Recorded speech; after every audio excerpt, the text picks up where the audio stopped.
မင်္ဂလာပါရှင် Black Quiz Story Channel ကနေပြန်လည်ပြီးတော့ကြိုဆိုလိုက်ပါတယ်ပရိသတ်တွေအတွက်ဒီကနေ့ထောက်လိုင်းတင်ဆက်ပေးခြင်းတဲ့ဇာတ်လမ်းကတော့စာရေးသူပန်သူငယ်ရေးသားထားတဲ့ဦးမင်းအောင်နဲ့မြင်းမူအကြောင်းဆိုတဲ့ဇာတ်လမ်းလေးရဲ့အပိုင်း3ကိုထောက်လိုင်းတင်ဆက်ပြီးတော့ကြပါတယ်ပရိသတ်များရှင်ခေတို့ရဲ့ channel က channel အသစ်လေးဖြစ်တာကြောင့် like and subscribe လေးလုပ်ထားပေးရင်လည်းအားပေးကြပါအောင်နော်နောက်ထပ်လည်းဇာတ်လမ်းတွေတင်တိုင်းသိရှိစေဖို့အတွက်ဘေးနားမှာရှိတဲ့ notification လေးကိုလည်းနှိပ်ပေးကြပါအောင်ရှင်ဒါဆိုရင်တော့ဇာတ်လမ်းလေးကိုကျမကေကပရိသတ်တွေအတွက်ဖတ်ပြပေးပါမယ်ရှင်မိမိရဲ့ခြံရှိတွင်ကားတစ်စီးဘရိတ်အုပ်ရက်တန့်လိုက်တဲ့အတူတစ်ဆက်တည်းကားတကားစောင့်ပိတ်တံမှကြားလိုက်ရသဖြင့်မနေ့စောစောဖျားရှိခိုးရန်ကိုလက်တန်းစင်နေတဲ့စုလက်တယောက်တတိထားနားဆွင့်လိုက်စဉ်ခြံဝမှာခေါင်းလောင်းတီးတန်တဲ့အတူခေါ်တန်တစ်ခုအားကြားလိုက်ရပါတယ်စုလက်ရီစုလက်ဦးလေးခေါ်တန်မှာတငယ်ချင်းဖြစ်သူຫນွေနေအတန်ပြင်မှန်းတီးလိုက်တဲ့နဲ့စုလက်မှာမျက်နှာတုပ်ဘဝကိုပခုံးထက်တွင်တင်လျက်ခြံရှိသူအပြေးတစ်ပိုင်းထွက်လာခဲ့ပါတယ်စုလက်ဟဲ့မင်းတွေဘာဖြစ်လာတာလဲမိုးတောင်မလင်းသေးဘူးချမ်းဝါမှာမျက်စိမျက်နှာပြက်၍ရက်နေတဲ့တငယ်ချင်းဖြစ်သူຫນွေနီအားစုလက်မှာခြံတကားဖွင့်ပေးရင်မေးလိုက်ရာ၎င်းမှာခြံထဲသို့မဝင်မဲစုလက်၏လက်တစ်ဖက်အားဆွဲယူလိုက်၍လာမိစုသွားကြမယ်ဘယ်လေဘယ်သွားမလို့လဲနောက်မှမိပါအရေးကြီးနေပြီနေပါအောင်အိမ်ကိုပြောခဲ့လိုက်အောင်မေမိမိကလက်ပြုံးမတက်အလင်းစလိုဆွဲခေါ်နေတော့တငယ်ချင်းဖြစ်သူနောက်ဒီရုတ်တိုက်ပါသွားပြီးစုလက်မှာအိမ်ဘက်သို့လှည့်ကြည့်ပြောလိုက်ရာຫນွေနေမမပြောနဲ့တော့အချိန်မီသွားပြီးတော့တတိပေးကြလို့ဘသူ့ကိုလဲမြန်တက်စုလက်တက်ထိုင်ပြီးတင်နဲ့ຫນွေနေမမောင်းသူဘက်သို့တကားဖွင့်ဝင်ထိုင်လိုက်ပြီးကားဆက်နှုတ်ကအလင်းစလိုမောင်းထွက်လိုက်ပါတော့တယ်ဟဲ့ဖြည်းမောင်းမှာဟာမောင်းနဲ့မဲမဲတဲ့တေချောင်းလင်းတေးတာလည်းမဟုတ်ဘူးစွတ်မောင်းနေနေအောင်ကားမောင်းနေတော့လဲစိတ်တည်ငြိမ်မှုရှိပုံမရတစုံတရာကိုစိုးရိမ်ထိတ်လန့်နေပုံဖြစ်စတီယာတိုင်းအားကင်ထားတဲ့ຫນွေနီရဲ့လက်တစ်ဖက်မှာကတုံကရင်ဖြစ်နေပုံကိုကြည့်၍စုလက်ကတတိထားမိစွာဖြင့်မိຫນွေဘာဖြစ်လာတာလဲဟာဖြစ်ရလားငါမောင်းရမှာလားရတယ်မိစုငါတို့အေးဘာဖြစ်လဲနေပြောတာမှန်တယ်မိစုဘာမှန်တာလဲတတိကင်းမဲ့သူကဲ့သို့ပြောလိုက်တဲ့ຫນွေနီရဲ့စကားအားစုလက်မှာပြန်မေးလိုက်ရာနင့်ကလေးဟင်ငါတို့လက်ချက်နဲ့ပျက်စီးသွားခဲ့တဲ့ကလေးဘာဖြစ်လဲခုပြန်ရောက်လာပြီအမလီဒါတကယ်ပဲလားငါမြင်ခဲ့တာတွေကထိငေါ့စွာပြောလိုက်တဲ့စုလက်၏စကားမစွန်ခင်ငါလည်းမြင်ခဲ့တယ်မိစုဖျားကြီးဖျားတောက်လိုက်တဲ့စုလက်၏စကားအစုံຫນွေနီမောင်းလာတဲ့ကားလေးမှာဘရိတ်အောက်ရက်တန့်လိုက်လေတော့တယ်ဟင်မိຫນွေတီချန်တုံကနေရက်လိုက်တဲ့ကားပေါ်မှာဘေးပဝင်းကျင်အားကြည့်လိုက်ရာမှောင်မဲတိတ်ဆိတ်နေသောခြံကြီးတစ်ခြံထဲမှာမကောင်းဆိုးဝါးတစ်ကောင်ငုတ်တုတ်ထိုင်နေသည့်တပွဲအိမ်ကိုဟောင်းကြီးအားတွေ့လိုက်ရစဉ်စုလက်၏မျက်နှာမှာသွေးဆုပ်ဖြူရော်သွားပြီးမေးလိုက်ရာຫນွေနီမှစုလက်၏မျက်နှာအားနားလေကိုချင်းစာစွာတစ်ချက်ကြည့်လိုက်၍သူ့အလဲလို့ပြောသွားလို့ဘသူကလဲသူ့ကိုဖျက်ဆီးခဲ့တဲ့သူတွေကိုပြန်ပြီးတော့ကလေးစားချင်မှာသူ့ကိုအရင်လောက်ပြမယ်ဆိုပြီးငါ့ကိုတတိပေးသွားလို့မိຫນွေတကယ်လားငါကြောက်တယ်နော်ကြောင်ရုံတကြီးငိုချ၍ပြောလိုက်တော့စုလက်၏ပခုံးလေးအားຫນွေနီမကျနာစွာပွေ့ဖာလိုက်ပြီးစိတ်ထဲမှာတငယ်ချင်းရဲ့ဟုတ်ချင်မှလေဟုတ်မှာပါလာငါတို့သွားကြည့်ကြမယ်ဘယ်ကိုလဲအထဲကိုလေငါမလိုက်ရဲဘူးကြောက်တယ်မိຫນွေမကြောက်နဲ့မိစုငါတို့တမင်လောက်ခဲ့တာမဟုတ်ဘူးလေသူထင်လွဲနေလဲရှင်းပြရင်ရမှာပါကဲလာသွားကြည့်မယ်သူဘာမှမဖြစ်ရင်ရပြီအလကငါတို့ခြောက်စားနေတာဖြစ်မှာသူတခုခုဖြစ်နေရင်ကောအဲ့ဒီပြေလက်တကမ်းမှာပဲလာထွက်ခဲ့တော့တကားဖွင့်၍ဆင်းသွားတဲ့ຫນွေနီအားကြည့်၍ပထမအကြိမ်လာစဉ်ချိန်တုန်းကခန်းစားခဲ့ရတဲ့ဝမ်းနဲ့နာကျင်မှုနဲ့မတူယခုတစ်ချိန်တွင်မူကြောင်ရွံ့တောင်လုံးမှုတို့ကြောင့်ခန္ဓာကိုယ်တစ်ခုလုံးတုံ့ရင်နေသဖြင့်စုလက်မှာသူမ၏ခြေလက်များအားအနိုင်နိုင်အာယူထိန်ကကားထဲမှထွက်ရက်လိုက်တော့တယ်။ခြံတကားတွင်ချိတ်ထားတဲ့ညိုညင်းညစ်ခေါင်းလောင်းလေးအားလှုပ်လိုက်စဉ်ຫນွေနီ၏ရင်ခုန်သံများတတိုင်းတိုင်းစူညံနေတဲ့ကဲ့သို့ထုံးစံအတိုင်းနောက်နားတွင်ရက်နေတဲ့စုလက်၏နှလုံးခုန်သံများမှလည်းသူမရဲ့နားဝသူတိုင်းစူညံစွာရိုက်ခတ်မြည်ဟီးနေပါလေအိရှင်တို့မိຫນွေခွေးတွေထွက်လာအောင်မေးအေးပါအိရှင်တို့ဒေါ်စိန်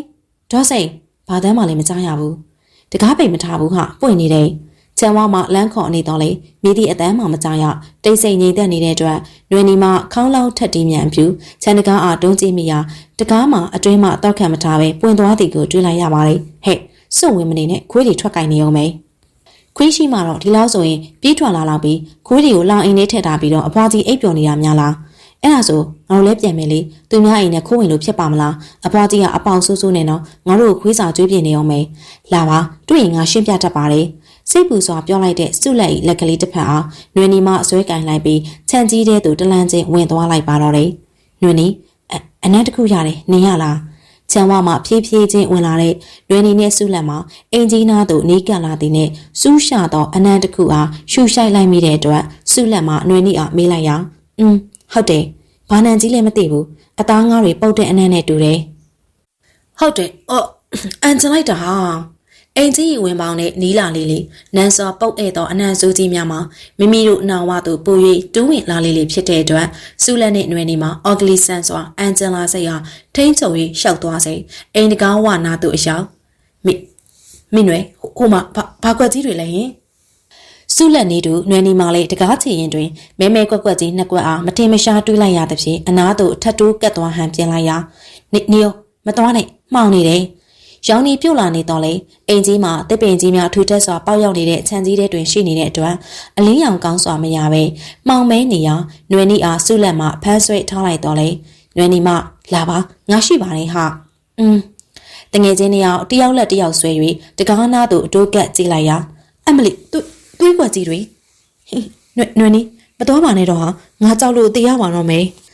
စုလက်မှာအောင်ရစ်ငိုယိုရင်ဖမ်းဆွဲနေတော့လေနွယ်နီမအရေးမလောက်တော့ပဲ၎င်းသွေးကွက်နှစ်ကွက်ကြားမှာခြေတလန်းတူးလိုက်ပြီးခက်ဟာဟာပွင့်နေတဲ့တကားကိုတွန်းဖွင့်လိုက်ရာတကားနှစ်ဖက်လုံးဟင်းလင်းပွင့်သွားပါလေတွန်းဖွင့်လိုက်တဲ့အချိန်မပြင်းတော့လေတကရွက်၏အလေးချိန်ကြောင့်ပွင့်ထွက်သွားတဲ့တကရွက်နှစ်ဖက်အားဘေးနေရများဖြင့်ရိုက်ခတ်မိတဲ့ကြောင့်ဝုန်းကနေအတန်ထွက်လာတဲ့အတွက်စုလက်မှာတုံငနဲ့ဖြစ်သွားစေအိမ်တွင်းဘက်တွင်နေတွေးလိုက်ရတဲ့မြင်ကွင်းကြောင့်နွယ်နီမမြည်သည့်အတန်းမှမထွက်တော့ပဲစစ်သေးတေကာကြည့်နေတဲ့ဖြင့်စုလက်မှာလဲနွယ်နီရဲ့နောက်ကျောမှာကြော်၍အိမ်တွင်းဘက်သို့လှမ်းကြည့်လိုက်ရာ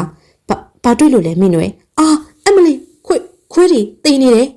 အကန်းတောင်ဆောင်တနေရာတွင်နွေနေနေစုလက်ပထမကြိမ်လာစဉ်ကတဝန်းဝန်းထူးအောင်ခဲ့တဲ့အဲဇေးရှင်ခွေးကြီးနှကောင်မှာသူ့ရိုင်တဲ့တွင်ပုံရသားသိဆုံးနေပြီလျင်၎င်းတို့၏လေပင်များမှာတစုံတဦးမှလိန်ချိုးထားသည်နှင့်ကျူးကြည်၍ဗိုက်များမှလည်းဟောင်းလောင်ပွင့်နေပြီးအတွင်းမှဥအသေးစားသည့်ကလေးစားများမှာမြေမကောင်းစွာပြန်ကျဲလျက်ရှိသည်ကိုတွေ့လိုက်ရတဲ့အတွက်စုလက်မှထိငေါ်စွာပြောလိုက်သည်တွင်နွေနီကတလုံးချင်းတုံရင်စွာနဲ့ဆက်ကျူးတည်နေတာဘလို့ဆက်ချိုးပြီးဘိုက်ဖွင့်တတ်ထားတာဒါဆိုရင်ဒေါ်စိန်ရောတုံးလုံးစွာမေးလိုက်တဲ့စုလက်ရဲ့စကားအစုံချွေးစင်းများဖြင့်အေးဆက်စီးထန်နေတဲ့နွေနီဤလက်တစ်ဖက်မှာစုလက်ဤလက်အားတုံရင်စွာဆွဲကင်ထားလိုက်လေတော့တယ်မသိဘူးမိနွေမဝင်မာနဲ့တော့ဟာငါတို့ပြန်ကြတာပိုကောင်းမယ်ရှိုက်တန်တဝက်ဖြင့်ပြောလိုက်တဲ့စုလက်ဤစကားအားနွေနီကဟေ့မတော်ဘူးအဖြစ်တစ်ခုခုယူသွားမယ်နေရလေဟာမင်းကလေးတံမဲ့ခေါင်းငါတက်တဲ့တဆွတိုးဆန်တဲ့တငယ်ချင်းဖြစ်သူနွယ်နေအကြောင်းကတီးပြီးဖြစ်တဲ့စုလက်မှာမိမိထက်ပြောလေအကြောင်းထူးမှမဟုတ်မှန်းသိတဲ့အတွက်နှုတ်ဆက်မျက်ရည်ဝဲစွာနွယ်နေနောက်မှလိုက်ပါသွားပါတော့တယ်။အိုးအန်ချန်လိုက်တာဘိုးစုပတ်ဆက်ရုပ်ပြက်ဆင်းပြက်နိုင်စွာတိတ်ဆုံးနေတဲ့ခွေးကြီးနှကောင်သာနီးလာလေးပုတ်ဟောင်နန်းစုံနေတဲ့အနံ့တက်များကမိမိတို့ရဲ့အနာဝမှာတဆင့်ခန္ဓာကိုယ်တစ်ခုလုံးတို့တိုင်းပြန့်နှံ့လာသည့်တပွဲခံစားလိုက်ရတဲ့အတွက်စုလက်မှတိုးတိတ်စွာရေရွတ်လိုက်စေမိသည့်နေရာမှာဒူးဝင်လာမှမသိတဲ့အေးဆက်ဆက်လေးပွေးတစ်ချက်မှလည်းသူမရဲ့မျက်နှာအားဖြတ်တိုက်သွားပါတယ်အမေဘာဖြစ်တာလဲဘာမှမဖြစ်ပါဘူးရုတ်တရက်လေးတိုးသွားလို့နေရလေဟိုမှာပဒင်းမောက်ပွင့်နေတာမမြင်ဘူးလားဟင်အမလီတူလာပြီနွယ်နေငါမှတ်မိတယ်အဲ့ဒါတူတငယ်ချင်းတစ်ယောက်ငိမ့်ခုန်နေစဉ်နွယ်နေရဲ့ရွှေမှာတစုံတစ်ယောက်ရိတ်ကနေအဖြစ်ပြေးသွားခြင်းနဲ့တူကလေးတစ်ယောက်ရည်တန်အားကြားလိုက်ရတော့ကျင်းမြင့်ထက်တွင်ခုံပေါက်လိုက်တဲ့အတန်ကိုအဆက်မပြတ်ကြားလိုက်ရပါတယ်ရည်တန်နဲ့ပြေးလွှားခုံပေါက်တန်အားစုလက်မှမှတ်မိစွာပြောလိုက်စဉ်၎င်းတို့နှစ်ဦးမှာအလေကန်းဝသို့ရောက်လာပြီဖြစ်လို့အလေကန်းနဲ့အေကန်းအားကထားတဲ့ညိုညင်ညစ်လိုက်ကာစားအားနွယ်နေမှဆွဲဖယ်ပြလိုက်ရအမလီဒေါ်စိန်ဖေးဖျားကဲတော့မူပါနွယ်နီသွားပြီသူအလေကန်းရှိလူနာတိန်ကတင်ထက်တွင်ပလက်အနေထားဖြင့်ခြေတော်နှချောင်းမှာမိုးပေါ်ထောင်လျက်ခန္ဓာကိုယ်အောက်ပိုင်းတစ်ခုလုံးတွင်သူ၏တန်ရဲဖြစ်နေပြီးလျှင်မျက်လုံးများမှာပစုံမျက်လုံးများတစ်ဖွဲအပြင်သို့အလုံးလိုက်ပြူးထွက်ပြီးနာကျင်မှုတို့ကြောင့်တင်းတိတ်ဆိတ်ထားတဲ့သွားအဖြဲသားနဲ့ရုပ်ပြက်ဆင်းပြက်သိဆုံးနေတဲ့သူနာပြုဆီယာမဟောင်းကြီးဒေါ်စိန်အလောင်းအားကြောင်ရွံ့၆ချားစပွင့်ပုံစံဖြင့်နွယ်နီတို့တငယ်ချင်းနှစ်ယောက်မှမြင်တွေ့လိုက်ရလေတော့တယ်နင်းပြီးငါအလေတယောက်တလေဖြစ်နေမှလောကကြီးဟာတရားမျှတမှာပေါ့ တမီကိုပြစ်မသွားပါနဲ့နော်မမေနဲ့လိုက်ချင်လို့ပါခေါ်ပါနော်မမေရဲ့တကယ်တော့တမီကမမေတမီအကြီးပါမမေမလို့ချင်လို့တက်ပြစ်ခဲ့တဲ့တမီပါမမေတမီမှာဘာအပြစ်ရှိလို့လဲမမေရဲ့ပြောပါအောင်တမီလာမယ်ပြောမိမယ်မမေမခေါ်ခဲ့တာလေမမေပိုက်တဲ့ရောက်တော့ကလေတမီအရန်ပျော်ခဲ့ရတာမမေရဲ့မျက်နှာလေးကိုစိတ်ကူးနဲ့ပုံဖော်ပြီးလေငါမမေကတိတ်ချောတိတ်လာမှာလို့ဒါပေမဲ့မမေကအဲ့လိုမဟုတ်ခဲ့ဘူးတမီကိုရက်ဆက်ခဲ့တယ်တော်ပါတော့မပြောပါနဲ့တော့တော်ပါတော့ဒေါ်စိန်အလောင်းအားခြောက်ကြားတုံလောက်စွာကျင့်နေစေအခန်းထဲများထဲမှာအကြောင်းမဲ့ဖွယ်ရရည်တန့်ခြင်းနဲ့ချင်းချောက်စကားတွေကြားလိုက်ရပြီးတဆက်တည်းဂယုဏတပ်ဖွဲ့တနာကျင်နာဖွဲ့အတန်သေးသေးလေးအားကြားလိုက်ရပြန်ရာဆုလက်မှာနားနှစ်ဖက်အားပိတ်၍အော်ရစ်ငိုကြွေးလိုက်တဲ့ကဲ့သို့နွေးနီးမှလည်းငိုတန်ပါကြီးဖြစ်ခွင့်လွတ်ပါသမီးလေးရဲ့အန်တီတို့အဲ့လိုဖြစ်ဖို့မရည်ရွယ်ပါဘူးကလေးရဲ့ဒီကိစ္စဟာဒီလိုပါကလေးရဲ့နားလေအောင်ရှင်းပြပေးရမယ်ဆိုရင်တော်တော့မကြားချင်ဘူးမရှင်းပြနဲ့နေကငါမေကိုဥဆောင်သူငါမေကိုလမ်းပြသူအဖွားကြီးပြီးရင်နေပြီးရင်ငါမေပြီးရင်ဖေးဖြစ်ပြီးတောင်းဝင်မဲ့တဲ့ငါဖေဖုံးမြက်အလေးကြလီပေါ့မလောက်ပါနဲ့ကလေးရဲ့နွယ်နီမတောင်းမှလိုက်စေ၎င်းမနေအောင်ကြားတဲ့တယောက်ကြံနေတယ်အော်ငါညမလေးအမေအချစ်ဖေးချစ်ကုန်ရတဲ့ကံကောင်းသူလေးလူလော်ကလည်းစပြီးဝင်လာကြတဲ့ကနွေးထွေးကြိုးစိုးခံခဲ့ရတဲ့ကလေးလေးသူ့ကိုရန်အားကြတယ်သူ့နေရာလေးကိုလိုချင်မိတယ်အဲ့ဒီနေရာလေးခဏလေးဖြစ်ရမယ်ဆိုရင်အမလီမလှုပ်လိုက်ပါနဲ့တမီးလေးရွှွကိုမလှုပ်ပါနဲ့နော်တောင်းမှန်ပါတယ်ဆုလက်သူတမီးထီတော့ကြောက်တက်လိုက်တာငါရောနေတမီးမဟုတ်လို့လားဟမ်ပြေးတော့ဆုလက်မရတော့ဘူးဆုလိုက်တောင်းမှန်စကားအစုံအတန်တိတိလေးမှ၆ချားပွေရအတန်ကြီးဖြစ်ပြောင်းလဲအောင်ရင်းလိုက်ပြီးဘေးပဝင်းကျင်မှရှိစပွဲဟောင်းတွေကလစ်တိုင်းအကျိုးအပဲ့တွေပန်းအိုးများပိတ်ချိုင်နေသောတောက်ရီကွက်များမှလေတဲ့လွင်းပြန်လာပြီးကြောင်းငေးကြည့်နေတဲ့နွေနီတို့နှစ်ယောက်တန်းပြေးဝင်လာတဲ့အတွက်နွေနီမဆုလက်ကိုသတိပေးလိုက်ပြီးထိုနေရာမှလှည့်ထွက်ပြေးခဲ့ပါတယ်ပြေးလွတ်အောင်ပြေးငါလက်ကလွတ်အောင်ပြေးနင်တို့နောက်မှာငါထက်ချက်မကွာပဲဆုလက်လာမမြန်တက်အိမ်ထဲမှာတဟုန်တို့ပြေးထွာလာပြီးနွေနီမှာခြံထဲမှာတစင်အပြင်သို့မရမနာဆက်ပြေး၍ကားပေါ်တက်ကနောက်မှလိုက်လာတဲ့ဆုလက်ကိုလည်းခေါ်လိုက်ရာဆုလက်ဝင်ထိုင်လိုက်ပြီးအမြန်ဆုံးမောင်းထွက်လိုက်လေတော့တယ်ဘယ်လိုလုပ်မလဲမိနွေဘာလို့လဲအဖွားကြီးတည်သွားတာကိုလေမသိဘူးဒီတိုင်းထားလိုက်ဖြစ်ပါမလားဘာလို့လဲဟာရဲကိုအကြောင်းကြားမိစုနေယူနေလားအဖွားကြီးဘာလို့တည်တာလဲနင်းမသိဘူးလားဟမ်ဆုလက်ရဲ့စကားအားနွေနီမအော်ဟစ်မေးလိုက်ရာတိတယ်လေဒါပေမဲ့မနေနဲ့ဒေါ်ဆိုင်ဘာလို့စားတာလဲနေမသိတာလည်းမဟုတ်ဘူးသူတည်သွားတာနဲ့ပတ်သက်လို့ရဲကိုငါတို့ကသတင်းပေးလိုက်ရင်သူ့အလုပ်ကိုတည်သွားတာနဲ့ငါတို့ကလွတ်မယ်ထင်လို့လားပြောငါတို့ကအမှုပတ်နေမှာနေယူတယ်လို့ပေါ်တယ်လို့လုပ်မနေနဲ့တေချာစင်းစားဟုတ်တယ်ဆွေးလက်မှာအနွေနေ့စကားအားထောက်ခံလိုက်ပြီးဒါပေမဲ့ဟိုကိစ္စကိုငါတို့ဘယ်လိုလုပ်မလဲဟင်လောလောဆယ်ဘာမှမစင်းစားတတ်သေးဘူးဆရာတယောက်ရှာပြီးတော့အကူညီတောင်းမိနွေရှိမှလူတငယ်ချင်းတယောက်အခြေချပြောနေစဉ်ကားလမ်းမတစ်တွင်လူတယောက်ပေါ်လာပြီး၎င်းတို့ကအားလက်ပြလှမ်းတလိုက်ရာနွယ်နီမအမတ်တမဲ့မမြင်မိပဲမောင်းထွက်ဟန်အပြုစုလက်မှတတိပေးလိုက်တဲ့အတွက်ကားကိုဘရိတ်အုပ်ရပ်တန့်လိုက်စဉ်လက်ပြတားလိုက်သောသူမကတိုးကက်လာပြီးအတွင်းသို့လမ်းကြည့်ကသမီးစုလက်ဘာတွေဖြစ်နေတာလဲမိမိနာမည်အားကျင်နာနွေးထွေးစွာခေါ်လိုက်တဲ့ကြောင့်ထိုသူအားမောကြည့်လိုက်ပြီးတဲ့နဲ့ဟင်ဘဆုလက်ဤခေါ်တန်ကြောင့်ထိုသူမှခေါင်းငိမ်ပြုံးပြလိုက်၍ကားနောက်ခန်းတကားအားဆွဲဖွင့်ဝင်ထိုင်လိုက်ပြီးအေးစေးတည်ငြိမ်သောလေတံဖြင့်၎င်းအားအံ့ဩစွာလိုက်ကြည့်နေတဲ့နွေနီအားကလေးမဆုလက်အိမ်ကိုမောင်းပါကွယ်ဟုတ်ကဲ့ဩဇာအာနာနှင့်ပြေးဝတဲ့အတန်ပိုင်းရှင်လူကြီး၏စကားတန်အစုံနွေနီ၏တောင်းလုံးနေတဲ့စိတ်များအေးချမ်းတည်ငြိမ်သွားတဲ့ကဲ့သို့ခံစားလိုက်ရပြီးဆုလက်၏အိမ်ရှိရာသို့ကားအားဖြင်းညင်းစွာမောင်းထွက်လိုက်ပါတော့တယ်စီမထည့်ထားသဖြင့်နီနေတဲ့တန်ချင်းပုတ်တိုက်တန်များမိမိရဲ့အနားစီတဲ့အဆက်မပြတ်ဝင်ရောက်လာတဲ့အတွက်နင်းနေချိုက်အိပ်ပျော်နေသောဖုံးမြိုက်မျက်လုံးများပွင့်လာပါတယ်။ဘာတန်မှလဲဆုလိကတင်ထက်တွင်အိပ်ပျော်နေရမှလန့်လို့သွားတဲ့ဖုံးမြတ်မှာမိမိရဲ့နှစ်ပေတွင်ဇနီးဖြစ်သူအိပ်ပျော်နေသည့်အထင်ဖြင့်ဒူးဖွားဖွားနိုးလိုက်တော့လေပြန်ပြေးတမ်းမကြားရတဲ့အတွက်လက်ဖြင့်စမ်းသက်ကြည့်လိုက်ရာအေးဆက်မှုရအထီးတွေ့ရာဆန်းလိုက်မိ၍ငုတ်တုတ်ထိုင်လိုက်မိပါတယ်။ဆုလက်မရှိပါလားဘယ်ရောက်သွားတာလဲဟာသမီးလည်းမရှိဘူးဆုလေးသမီးယွန်း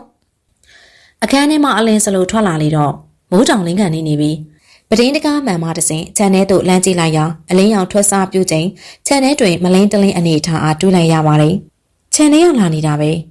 အခန်းရှိရွက်ကြီးပဝင်းကျင်အောင်လှည့်ပတ်ကြည့်နေတဲ့ဖုံးမြတ်၏နားထဲတွင်တကြွကြွမိတံပြန်ကြားလိုက်လေရာ၎င်းအတန်မှခြံထဲမှပေါ်ထွက်နေသည်ဖြစ်ကြောင်းတတိထားမိစွာဖြင့်အိမ်ထဲမှခြံထဲသို့ဆင်းလာပါသည်ဟင်ပကလွဲတံခြံထဲရောက်တဲ့နဲ့၎င်းအတန်မှခြံနောက်ဖက်တွင်သမီးဖြစ်သူယွန်းယွန်းစေးရန်အဖိုးဖြစ်သူမှပြုလုပ်ပေးထားတဲ့ပခွက်လဲတံမှထွက်ပေါ်လာသောအတန်ဖြစ်ကြောင်းယူဆမိသည်နဲ့ဖုံးမြတ်မှဘာမှမစင်စားတော့ပဲခြံနောက်ဖက်သို့ပြေးသွားလေတော့တယ်ဟာ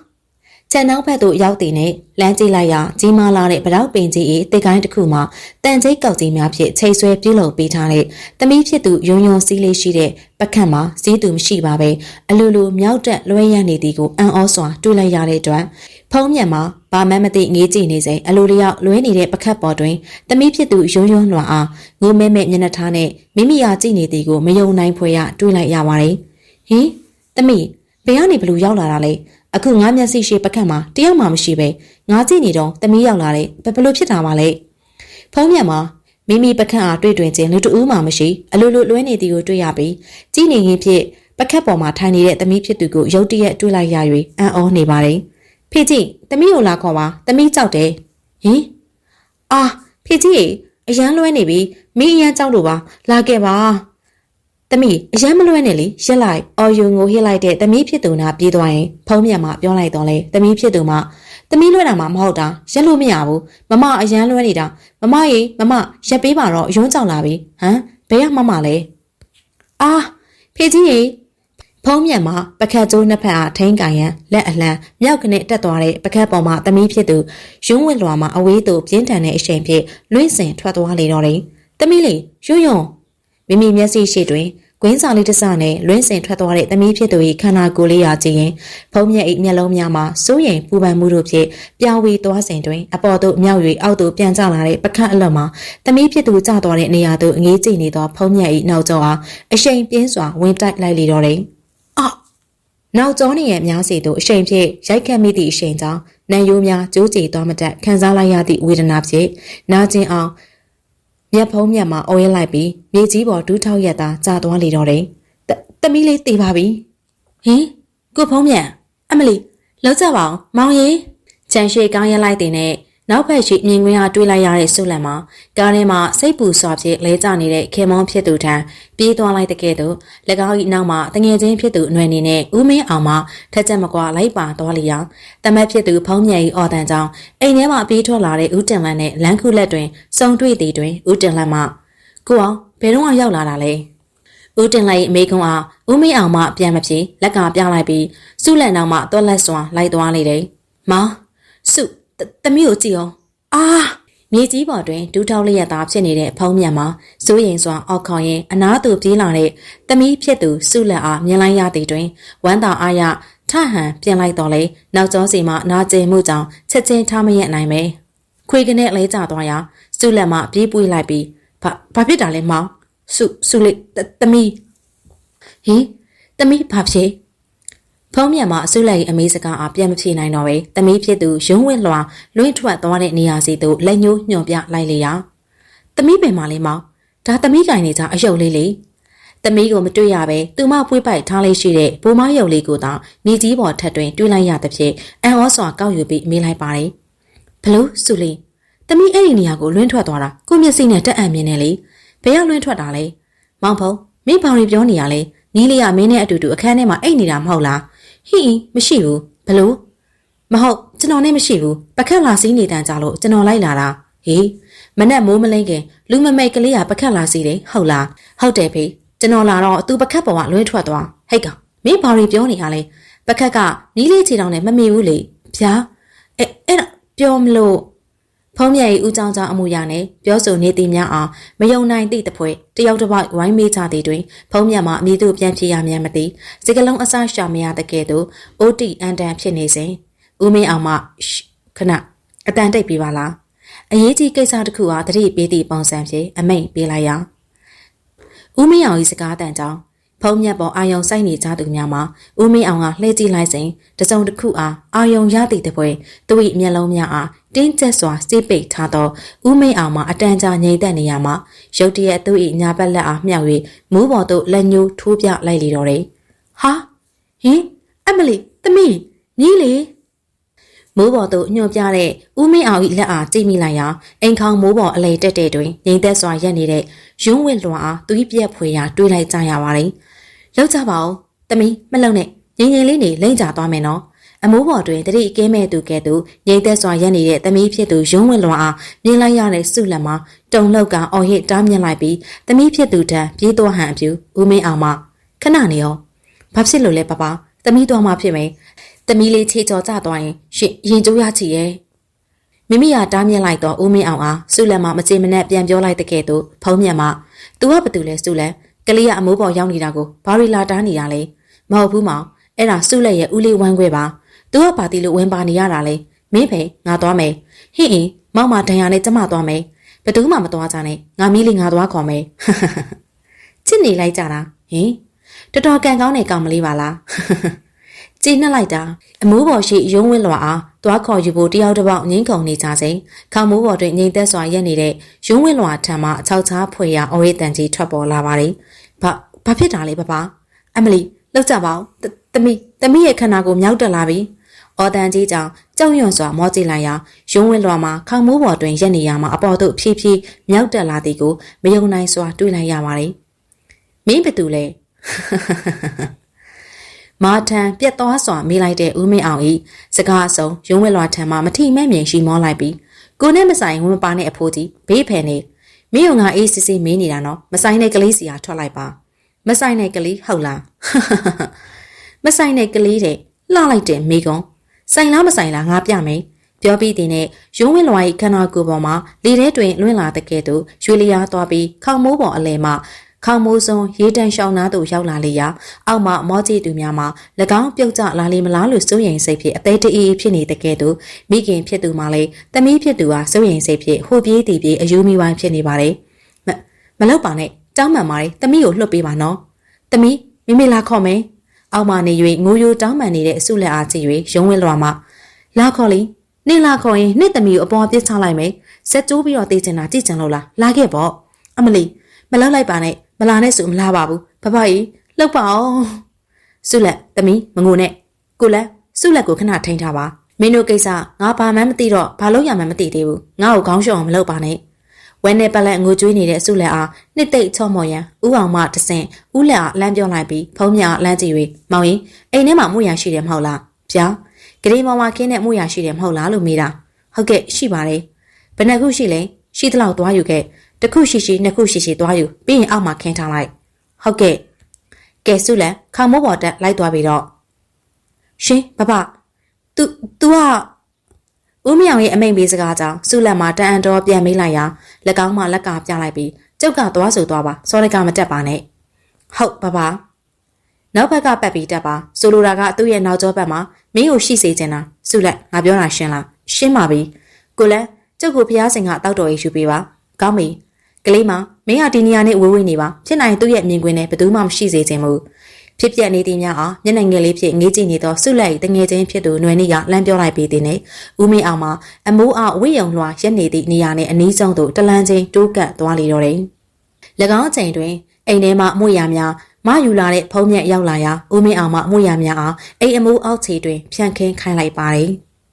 ထို့အတူဆုလက်အားအမိုးပေါ်လိုက်တက်စေ၍ရုံးဝဲလွှာ၏နောက်ကျောဘက်မှတိတ်တဆိတ်သွားခိုင်းလိုက်သဖြင့်နောက်ဖက်သို့လမ်းကြားခဲ့မည်ဆိုခဲ့သောဆုလက်ရှိနေ၍စိုးရင်စရာမလိုတော့ပေဦးမင်းအောင်မှဖြစ်ပြနေတဲ့အခြေအနေများအားတေချာဆိတ်ဆက်စွာမသိသေးတော့လေ၎င်း၏အတွေ့အကြုံရာဒူမဖြစ်သူဆုလက်၏တမီးလေးအားဝင်ပူးနေတဲ့မကောင်းဆိုးဝါအားဖဲထုတ်ဖို့အကွက်ကြကြစီမံလေတော့တယ်လာကြနင်တို့ကလေးလာခေါ်တာလေမလာရေးကြဘူးလားအမိုးပေါ်မှာတယောတော်တော်ပြောလိုက်တဲ့ရုံးဝဲလွှာ၏စကားအစုံဦးမင်းအောင်၏အစီရင်ချမှုများလည်းပြီးဆုံးသွားပြီဖြစ်၍မြေပြင်ပေါ်ရှိလူများမှာစိတ်ထဲတွင်စိုးရိမ်ထိတ်လန့်မှုတို့ဖြင့်လှုပ်ရှားနေတော့လေအပြင်ပန်းတွင်မူငြိမ်သက်စွာဖြင့်ဦးမင်းအောင်ကအာကိုတကြီးဖြင့်ကြည်နေပါလေရှေးဦးစွာဦးမင်းအောင်မှာဦးတင်လိုက်အယူလာပေးတဲ့ဖျားတောက်တော်ရေခွက်အားလက်နှစ်ဖက်ဖြင့်မာယူကနှက်ခမ်းတွင်ကက်ကဂါရာတပုတ်အားနှက်ကန်းလှုပ်ယုံရွတ်ဖတ်လိုက်ပြီးခွက်ကို၎င်းရဲ့ဦးကောင်းထက်မြောက်လိုက်ကအသာတကြီးထွက်ပေးမလားမင်းကိုပူအောင်လုပ်ရမလားမထွက်ဘူးကောင်းပြီစကားဆုံးတင်နဲ့ဦးမင်းအောင်မအောက်မှနေ၍အမိုးစွန်းတွင်ရက်နေတဲ့ရုံးဝင်းလွှာထံသို့ရေခွက်ထဲမှရှိဖြင့်လှမ်းပတ်လိုက်လေတော့တယ်အာ ဦးမင်းအောင်လမ်းပတ်လိုက်တဲ့ရေစင်နဲ့ထိမိလိုက်တော့ရုံးဝင်လွာမှာငရဲမီနဲ့အပိုက်ခံလိုက်ရတဲ့ကဲ့သို့ပူလောင်ပြင်းရှစွာခန်းစားလိုက်ပြီးနောက်ဖက်သို့ရိုင်းကနေလမ်းကျသွားတော့မတက်ဖြစ်သွားလေရာအောက်မှာကြည့်နေသူများထိတ်လန့်စွာအော်ရစ်လိုက်ကြပါလေဟာလမ်းကျပြီစုလက်မရောက်သေးဘူးလားဦးတင်လက်မှစိုးရိမ်တကြီးအော်ရစ်တန်ဆုံးစုလက်မှထက်ခိုးပတင်းပေါက်မှတဆင့်ကုတ်တွေတက်၍အိမ်ခေါမိုးပေါ်သို့ရောက်လာပြီးဖြစ်ရာရုံးဝင်လွာရက်နေတဲ့အမိုးစွန်းနာသို့ခန္ဓာကိုယ်အားဖြည်းဖြည်းချင်းရှော့ချရင်တိုးကပ်သွားလေတော့သည်ဦးမင်းအောင်မှာ၎င်းလမ်းပတ်လိုက်တဲ့တောက်တော်ရဲ့အစွမ်းကြောင့်ရိုင်ထိုးသွားတဲ့ရုံးဝင်လွာနာသို့ထပ်မံတိုးကပ်သွားပြီးအိတ်ထဲမှာစံစိတ်အနှင်းငယ်အားစုပ်ကန်ယူလိုက်ပြီးဂါရာရွတ်စုကအမိုးစွန်းရှိရုံးဝင်လွာထံပြစ်ပေါင်ရန်ရည်ရွယ်လိုက်ပြီးမင်းအသာတကြီးထွက်ရင်ထွက်မထွက်ရင်တော့ငါအင်းချပြီးမန်တန်ဆုပ်ရင်ပိုဆိုးလိုက်မယ်နော်လှုပ်ကြည့်လေရမလားလို့ပထမအကြိမ်တွင်ခံလိုက်ရသဖြင့်ရုံးဝဲလွာ၏ခန္ဓာကိုယ်တွင်ပူးဝင်နေတဲ့မကောင်းဆိုးဝါးဝိညာဉ်မှာယခုတစ်ချိန်ဦးမင်းအောင်မှချင်းချောက်လိုက်စဉ်နောက်တွန်သွားတဲ့ကဲ့သို့ရုတ်တရက်ငြိမ်သက်သွားတော့လေမကြခင်ပင်၎င်း၏ခန္ဓာကိုယ်မှာလေထဲသို့ထပ်မံမြောက်တက်သွား၍အမိုးပေါ်မှအောက်သို့ခုန်ချဟန်ပြင်လိုက်လေတော့တယ်ဦးမင်းအောင်မှလည်းလက်မြန်သေးဟုဆိုရပေမည်၎င်းအမိုးစွန်းမှခုံချဟန်ပြင်လိုက်သည်နှင့်၎င်း၏နှုတ်မှဂါရာတပုတ်အားအောင်မြင်ခံစားသောအတန်ဖြင့်ရွတ်ဖတ်လိုက်ပြီးလျှင်လက်ထဲရှိစံမန်းများဖြင့်အဆက်မပြတ်ပြစ်ပေါက်ရင်အနားသို့တိုးကပ်သွားရာအမိုးစွန်းတွင်ရက်နေတဲ့ရုံးဝင်းလွာနှင့်လက်တကန်းအကွာသို့ရောက်လေတဲ့ရောက်ထွက်သွားစမ်းအထက်ပုတ်ကိုသူတော်စင်အပေါင်းတို့၏ကူညီဆောင်မမှုနှင့်တကွငါစရာမင်းအောင်၏အမိတ်အခုချက်ချင်းထွက်စမ်းအာစံမန်းဖြင့်တစ်ချက်ထိလျင်တစ်ချက်တွန့်သွားရမှာနောက်ဆုံးတစ်ချက်တွင်ရုံးဝင်းလွာ၏ခန္ဓာကိုယ်ထဲမှအမဲရောင်တန်းကြီးတစ်ခုတိုးထွက်သွားပြီးလျင်သူမ၏ခန္ဓာကိုယ်လေးမှာနောက်ဖက်သို့ပြောခွေစွာလမ်းကျသွားလေတော့တယ်အမလီတမီယွန်းဦးမေအောင်၏အကျိုးတင်အကွက်မြင်စီစဉ်မှုမှာလွဲသွားခြင်းမရှိကွက်တိမှလေတယ်နောက်ဖက်သို့ရိုင်လေးလာတဲ့ရုံးဝဲလွာ၏ခန္ဓာကိုယ်လေးမှာအမိုးပေါ်သို့လမ်းကျစဉ်သူမအနားသို့တိုးကပ်လာတဲ့ဆုလက်မှရောက်လာသည်ဖြစ်၍တမီးဖြစ်သူအားပွေယူလိုက်တော့လေသူမရဲ့ခန္ဓာကိုယ်အားစောင်းနေသောခေါင်းမိုးစွန်းတစ်လျှောက်ဒရုတ်တိုက်ဆင်းလာတဲ့ဆုလက်မှာတမီးဖြစ်သူ၏ခန္ဓာကိုယ်အားအမတ်တမဲ့ပွေယူလိုက်မိစဉ်အရှိန်မထိန်နိုင်တော့ပဲခေါင်းမိုးပေါ်မှာသားမီးနှစ်ယောက်လုံးလုံးထွေးရင်တလိန်ချင်းလိမ့်၍အောက်သို့ဝယုံသုံးကားပြုတ်ကျလာလေတော့တယ်လောက်ကြပါအောင်ဆုလေးတမီးမိစုတေးပါပြီရေတမမဖြစ်ကြည့်နေတဲ့အောက်ဖက်ရှိလူများထံမှတယောက်တစ်ပေါက်အော်ရစ်တန်များဆူညံသွားတော့လေဦးမင်းအောင်မှအေးဆေးဆေးတည်ငြိမ်သောလေတံဖြင့်၎င်းတို့အားလှည့်မကြည့်တော့ပဲညီဝမ်းခွဲဖြစ်သူဦးတင်လက်ပတ်သို့လှည့်၍အပေါ်ကပြောကြတာကိုတိတ်ဆိုးရင်မနေနဲ့ကိုလန်အခုငါမေးတာကိုမင်းတေချာမပြောနိုင်ရင်မင်းသမီးစုလက်တို့တမိသားစလုံးမကြခင်ဂျွန်းတို့မှောက်ခေါင်ဖြစ်ပြီးပျက်စီးရတော့မယ်ဘလို့ဦးမင်းအောင်၏မေကုန်းအားမျက်လုံးပြူမျက်စံပြူဖြင့်မေးလိုက်သောဦးတင်လိုက်၏စကားတန်အစုံအောက်ခြေတွင်ဦးမင်းအောင်၏စီစဉ်ဖြင့်ကြိုတင်ခင်းထားသောမှုရာပေါ်သို့ဆုလက်တို့သားမိမှာပုတ်ခနဲ့ပြုတ်ကျသွားလေတော့တယ်။တမီးယွန်းအိမ်ခေါမိုးပေါ်မှပြုတ်ကျလာတဲ့ဆုလက်မှာမိမိရဲ့ခန္ဓာကိုယ်မှာနာကျင်မှုအားဂရုမစိုက်နိုင်ပဲရင်ခွင်ထဲတွင်ပျော့ခွေငြိမ်သက်နေတဲ့တမီးဖြစ်သူရုံးဝင်းလွာ၏မေးပြားလေးအားသူမလက်ဝါးဖြင့်အသားအရာပုတ်၍လှုပ်နိုးလိုက်လေရာရုံးဝင်းလွာမှာအတန်ကြာငြိမ်သက်နေရမှမျက်လုံးကလေးများအသားအရာဖွင့်ကြည့်လိုက်ပြီးမေတမီးဘယ်ရောက်နေရလဲအမလီတမီးရတော်ပါသေးရဲ့ဘာမှမဖြစ်လို့တမီးမငိုနဲ့လေစုလေကလေးရှင်မငိုနဲ့လေကလေးစိတ်မကောင်းဖြစ်နေမယ်တမီးဖြစ်သူအားတင်းတင်းဖက်၍ငိုကြွေးလိုက်တဲ့စုလန်အားဖခင်ဖြစ်သူမှအချောမော့နှစ်သိမ့်လိုက်တဲ့ကဲ့သို့ခေမုန်းဖြစ်သူဖုံးမြန်မှလေလှမ်းဟန့်လိုက်လေရာစုလန်မှတတိဝင်လာပြီးသူမရဲ့မျက်ရည်များအားပုတ်တော့လိုက်စဉ်ဦးမင်းအောင်မှစုလန်အားစိတ်စိတ်ကြည့်၍ကဲစုလန်ငိုရာယူရာဝမ်းနေတာတွေခဏထားပြီးဒီကိစ္စဘလို့ဖြစ်တာလဲလို့ငါ့ကိုပြောပြပါအောင်ဘာကိစ္စလဲပပဘာကိစ္စရမှာလဲနင်တို့ခုဖြစ်နေတဲ့ပြဿနာတွေလေဦးမင်းအောင်၏စကားကြောင့်စုလက်မျက်နှာတစ်ချက်ပြတ်သွားပြီးဟိုသမီးလည်းတေချာမသိဘူးပပကဲကိုလည်းငါပြန်တော့မယ်ဟင်စုလက်၏ပြန်ဖြေတဲ့အစုံဦးမင်းအောင်ကသူ့ရဲ့လွယ်အိတ်ကိုကောက်လွယ်လိုက်ပြီးဦးတင်လက်တန်လှမ်းကြည့်နှုတ်ဆက်လိုက်ရမှဘာဖြစ်တာလဲကိုအောင်မင်းတူမအောင်မကူညီတော့ဘူးလားမကူညီတော့ဘူးဟမ်မကူညီနိုင်တော့ဘူးဆိုပုံမှန်ပဲဘာဖြစ်လို့လဲပပရဲ့သမီးဘာများမှားသွားလို့လဲကူပေးမဲ့ဆရာအောင်ကိုဖြစ်နေတဲ့ယောဂအကြောင်းတေချာမပြောပြပေမဲ့ဆရာအောင်ကဘလို့ကုပေးရမလဲယောဂဘယ်ဟာစဖြစ်တယ်လဲဆိုတဲ့အရင်းမြစ်ကိုချမပြနိုင်ပဲကုပေးပါဆိုတော့ယောဂပြောက်ဖို့မပြောနဲ့ခဏတက်တာဖြည့်စည်းတောင်ပေးလို့မရဘူးစုလန်အဲ့တော့မင်းအနေနဲ့မင်းရဲ့ပြဿနာအစားကိုငါ့ကိုမဖော်ပြပဲလှုပ်ဝက်ထားပြီးကဲတင်ပေးစေခြင်းလဲဆိုတခြားအကြားအမြင်ရနေတဲ့ဆရာတယောက်ကိုပဲရှာလိုက်ပါငါတော့မင်းမပြောပဲအလိုလေးအောင်ဘာမှမသိနိုင်ဘူးမင်းငါပြောတာသဘောပေါက်တယ်မဟုတ်လားဟုတ်ကဲ့ပေါက်ပါတယ်ပပမိစုမပြောရင်တမီးပြပြပါမယ်ပပ နွယ်နီမတွေးဝေငင်းငိုင်စွာခေါင်းငိမ့်ပြ၍ပြောလိုက်တော့စုလက်အားအကဲခတ်ကြည့်ပြီးဦးမင်းအောင်အားပြောလိုက်ရာဦးမင်းအောင်မမင်းပြောစရာမလို तू ကကရက်ကက်ရှင် तू ပြောပါစေဘာတွေလဲဘာတွေဖြစ်နေရလဲစုလက်မင်းတို့ပြဿနာဘာလဲဘာလို့ငါသမီးမမလာဖြစ်နေရတာလဲဖုံးမြတ်မမေးလိုက်ရာစုလက်မမောင်စုကိုခွင့်လွှတ်ပါစုမောင်ကိုလိန်ခဲမိတယ်ဘလို့စုမောင်နဲ့စုရဲ့ပထမဆုံးရင်သွေးလေးကိုဟင်မင်းတုံလောက်ပြည့်ရင်းစွာပြောနေသောစုလက်ရဲ့မျက်နှာကိုကြည့်၍တစုံတရာသဘောပေါက်စွာဖုံးမြတ်မှရေရွတ်လိုက်စေနွယ်နီမဝင်၍sorry ပါကူဖုံးမြတ်ရှင်တို့ရဲ့ပထမကလေးကစုလက်ရှင်ကိုပြောခဲ့တယ်လို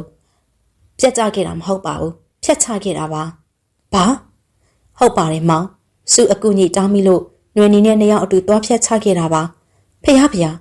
ဘလို့များလုံးရက်တာလဲသမီးရဲ့သမီးမအပြည့်ရှိပါတယ်ဖေဖေဘအခုသမီးကိုမကြည်မနှက်နဲ့လိုက်နှောက်ရှက်နေတာစုလက်မဖခင်အားတောင်းပန်ပြောဆိုနေရင်ဦးမင်းအောင်ဘက်သို့လှည့်ပြောလိုက်ရာမင်းရဲရဲဆက်ဆက်ဖြတ်ချခဲ့တဲ့ရင်သွေးလေးပေါ့ဟာကွာစုလက်မင်းငါ့ကိုပြောတော့ချော်လဲရင်ပြတ်ကျခဲ့တာဆိုမောင်ကမလို့ကျင်မှုပြောခဲ့လို့စုစိတ်ဆိုးမှန်စုနဲ့လုံးမိတာပါငါမလို့ကျင်မှုလို့မပြောခဲ့ဘူးစုလက်ကိုအိုးကိုအိမ်နဲ့မနေနိုင်သေးခင်အလုတ်အတီတကြမဖြစ်ခင်တားသမီးမလို့ကျင်သေးဘူးကတိလင်တာနိုင်လိုက်မယ်လို့ပဲပြောခဲ့မိတာလင်မယားချင်းရင်ဖွင့်ပြောခဲ့မိုံပဲရှိခဲ့တာပါဒါပေမဲ့မောင်စကားတွေကမလိုလားတဲ့အရေးအယောင်တွေထွက်နေခဲ့တာပဲလေမဟုတ်လို့လားမဟုတ်တာကွာမင်းမကိုဝင်ရှိနေပြီဆိုတော့ငါမင်းကိုအားပေးခဲ့ပါတယ်စုလေးရဲ့မင်းလူရဆွဲတွေးပြီးပောက်တက်ကရတွေဘာလို့ရှောက်လို့ရတာလဲမိမရကဲတော်လောက်ပါပြီတဦးနဲ့တူအငင်းပွားရမယ့်အချိန်မဟုတ်တော့တလို့သူ့ပြစ်ကိုပြစ်ခေါင်းမောင်ချနေရမယ့်အချိန်ကလည်းမဟုတ်ဘူးပြဿနာကိုခေါင်းအေးထားပြီးတော့ဖြေရှင်းရမယ့်အချိန်မှာလေးခင်ဗျာကျွန်တော်လေးကိုအထင်သေးပြီးမယုံကြည်လို့ဖြစ်ခဲ့မိတောင်းပန်ပါတယ်ဖြစ်နိုင်ကျွန်တော်တို့မိသားစုလေးကိုကူညီပေးပါဗျာအဖေကူပြောပေးပါအောင်အေးပါကွာစိတ်အေးထားပါမောင်ရင်ကျုပ်တက်ဆန်းတဲ့ကူညီပေးပါမယ်စုလက်ကကျုပ်သမီးဆိုလဲဟုတ်တယ်တူမလေးဆိုလဲဟုတ်တယ်အဲ့ဒီအတွက်ကျုပ်မရရအောင်ကဲပါမယ်ကဲမဲဆိုပါလားအဖိုးကြီးထမင်းကောင်အောင်စားစကားကောင်အောင်မပြောနဲ့ဟင်ဟာနွယ်နေဘလို့ဖြစ်အားလုံးနောက်ဆုတ်ကြပါမိသားစုများတယောက်တစ်ပေါက်ပြောဆိုနေကြစဉ်ရုတ်တရက်အော်ဟစ်ရီမောတန်ကြီးနဲ့အတူအကွဲ6တွေ့နေသောစကားတန်ကြီးကြောင့်အားလုံးအထိတ်တလန့်လှည့်ကြည့်လိုက်ရာစုလက်တငယ်ချင်းဖြစ်သူနွယ်နေထံမှထွက်လာခြင်းဖြစ်ကြောင်းတအံတော်တွေးလိုက်ရစေဦးမင်းအောင်မှလူများရှိသူရင်းဝန်းစွာတက်သွားပြီးလျင်မင်းသက်စွာကြိတ်နေသူများအားနောက်သို့ဆုတ်ခိုင်းလိုက်ပါတယ်မိဘဖြစ်ချင်တာလေကလေးပြတ်သားစွာမေးလိုက်တဲ့ဦးမင်းအောင်၏စကားအစုံနွယ်နေ၏ခန္ဓာကိုယ်မှာစိတ်ရုပ်တရုပ်တပွဲတလန်းချင်းရှေ့တိုးလာပြီးသူမ၏ဦးခေါင်းမှာကြက်တကောင်အားလဲလိန်ချိုးထားသည်နှင့်ဘေးသို့စောင်းကြနေသည့်အပြင်စပင်များမှာစီးနှောင်ထားရမှကြည်ရော့လာသည့်အတွက်မျက်နှာရှိသို့ဖုံးကွယ်သွားသည့်ပုံစံတွင်လက်ချောင်းဝမှတူးထွက်လာတဲ့အကွဲနေသည့်အတန်ကြီးဖြင့်ဘာကလေးတယ်ငါ့ကိုကလေးလို့မခေါ်နဲ့နားခါတယ်ကောင်းပြီမခေါ်တော့ဘူးမင်းဘာလို့ကျင်တာလေးပြောပါဘာအတွက်ကြောင့်လိုက်နှိပ်စက်နေရတာလဲလူစင်တာကတော့သူတို့အသက်ပဲဘာကြောင့်လဲဆိုတာပြောစရာမလိုဘူးသူတို့အဖြစ်သူတို့သိတယ်တလုံးချင်းအေးခဲစွာပြောလိုက်တဲ့ကောင်မလေးဤစကားအစုံဦးမင်းအောင်မှလူတွေရဲ့အဖြစ်ကိုဖျားရှင်ကလွဲပြီးဘယ်သူမှအဖြစ်ပေးပိုင်ခွင့်မရှိဘူးမင်းဝင်ပြီးအဖြစ်ပေးမယ်ဆိုရင်ဖျားရှင်ကမင်းကိုဒဏ်ခတ်လိုက်မယ်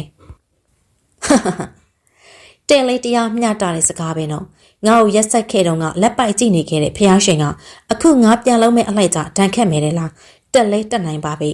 ကဲအခုခဏလေးကြည့်လိုက်ပါအောင်ဖះရှင်ကတန်ခတ်မလားငါအပြစ်ပေးတာပဲကြည့်ကောင်းမလားကြည့်စမ်းအမလီလောက်ကြပါအောင်နွယ်နေသေးပါပြီချင်း6တန်ဆုံးသွားတဲ့နဲ့နွယ်နေဤခန္ဓာကိုယ်မှာအုတ်နေရရှိရာသို့တရှိန်တိုးပြေးသွားပြီးနေရနဲ့ကောင်းအားအဆက်မပြတ်စောင့်နေတော့တယ်အာသွေးတွေဖဖကြီးလောက်ပါအောင်တမီးရဲ့တငယ်ချင်းတေတော့မယ်ခဏတမီးစုလက်အရန်လို့မရဘူးတမီးတငယ်ချင်းအသက်ကသူ့လက်ထဲမှာဖះကြီးအနောက်တိုးမလာနဲ့နော်တိုးလိုက်နောက်တစ်မျိုးပုံဆိုးသွားမယ်ဟာကျိုးကျိုးလေးလာသလားကြည့်ပါအောင်ဆရာကြီးလာခဲ့လေဟောတာလက်တစ်ဖက်ချိုးတဲ့ကကွမ်းနွယ်နည်းရဲ့ခန္ဓာကိုယ်ရဲ့ဝင်ပူးနေတဲ့ကလေးလေးဤမကောင်းဆိုးဝါးဝိညာဉ်မှာဦးမင်းအောင်နာတိုးလာတဲ့နဲ့အုတ်နေရန်နဲ့ကောင်းအားအဆက်မပြတ်စောင့်နေရမှပုံစံတစ်မျိုးပြောင်း၍ဆက်ဖြဲဖြဲပြောလာပြီးရုပ်သေးရုပ်တပွဲကကွက်ချိုးပြ၍လက်ကဝိတ်အားကွင်းညွတ်ပြကအမှန်တကယ်အတန်မီအောင်ပင်နွယ်နည်းလက်အားချိုးချလိုက်လေရာမြင်နေရသူများမှာသွေးပြက်ခြောက်ချားစွာအော်ရင်လိုက်တဲ့ကဲ့သို့စုလက်မှလက်များကျိုး၍တွဲလောင်းကြနေတဲ့တငယ်ချင်းဖြစ်သူ၏အဖြစ်အားမမြင်ရက်စွာ၎င်း၏မျက်နှာအားလက်ဝါးဖြင့်အောက်ကရှိုက်ကြီးတင်ငယ်ငိုကြွေးလိုက်လေတော့သည်မလောက်ပါနဲ့တောင်းပန်ပါတယ်နွယ်နီငါ့ကိုခွင့်လွတ်ပါငါကြောင့်ဖြစ်တာပါ ကျင်းနဲ့တေကို့လှည့်ကြတော့ပူတတ်တယ်ပေါ့နင်တို့ငါ့ကိုတက်ခဲ့တော့က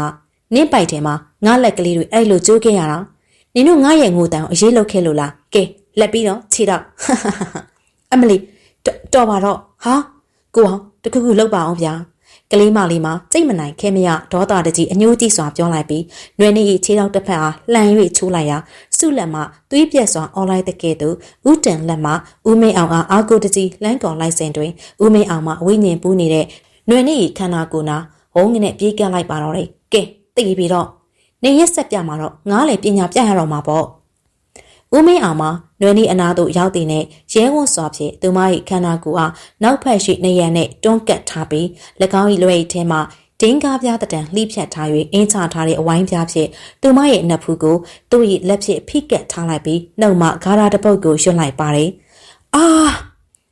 ၎င်းအင်းပြားနဖူးသို့ကပ်မိ၍ဂါရာရွတ်လိုက်တဲ့နဲ့နီရဲလာပြီးမီးလောင်သွားတဲ့ကဲ့သို့ရှဲကနေအတန်နဲ့အတူနွယ်နီမအော်ရလိုက်စဉ်ဦးမင်းအောင်မှဖုံးမြန်အားမောင်ဖုံးမြန်ကျုပ်လွယ်ထဲကပရိတ်ကျိုးယူပေးစမ်းဟုတ်ကဲ့လေးလေး